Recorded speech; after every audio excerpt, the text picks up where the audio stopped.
this year requires. I have not been able to do that.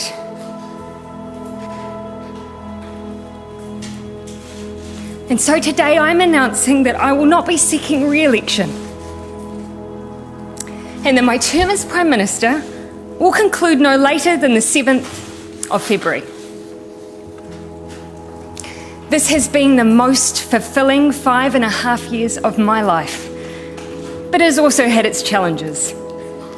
Amongst an agenda focused on housing, child poverty, and climate change, we encountered a major biosecurity incursion, a domestic terror event, a major natural disaster, a global pandemic, and an economic crisis.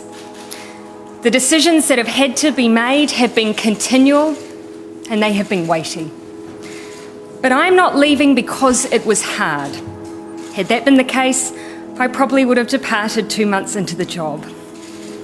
I am leaving because with such a privileged role comes responsibility. The responsibility to know when you are the right person to lead and also when you are not. I know what this job takes, and I know that I no longer have enough in the tank to do it justice. It's that simple. But I absolutely believe and know there are others around me who do.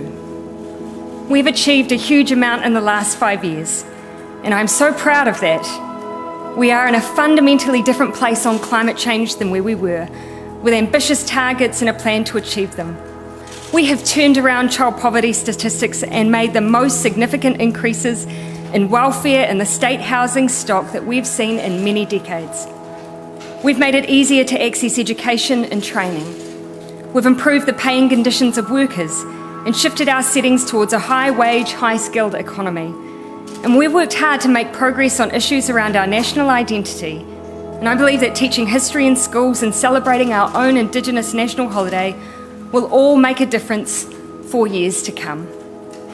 And we've done that while responding to some of the biggest threats to the health and economic well-being of our nation, arguably, since World War II.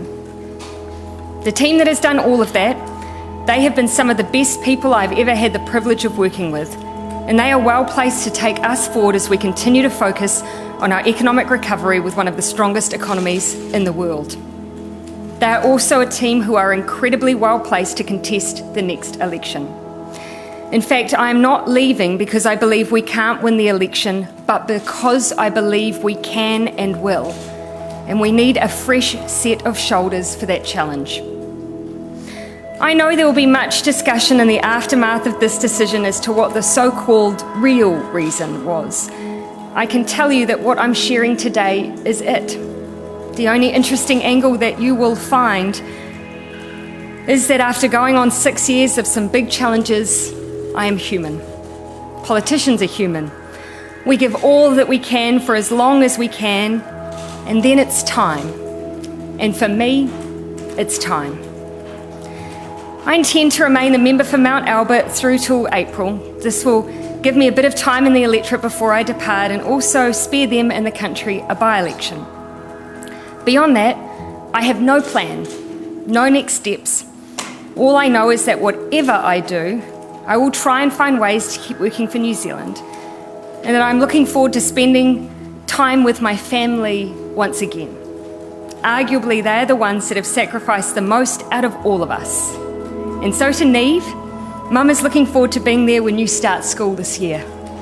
And to Clark, let's finally get married. As for the next Labour leader, the caucus has 7 days to ascertain whether one individual holds more than 2/3 of the caucus support. Caucus has agreed today that a vote will occur in 3 days' time, on Sunday, the 22nd of January. If a leader is successfully elected, I will issue my resignation soon after to the Governor-General, and a new Prime Minister will be sworn in. If no one is able to garner this level of support within caucus, the leadership contest will go to the wider membership. My opportunity to thank the many people I need to will likely come in April when I depart Parliament, 15 years after having been sworn in. Till then, I see my role to help the Labour Party, who I consider to be my family, navigate this next phase and then to leave the next colleague who takes on this role all the space they need to make their mark. For my part, I want to finish with a simple thank you to New Zealanders for giving me this opportunity to serve and to take on what has and will always be the greatest role of my life.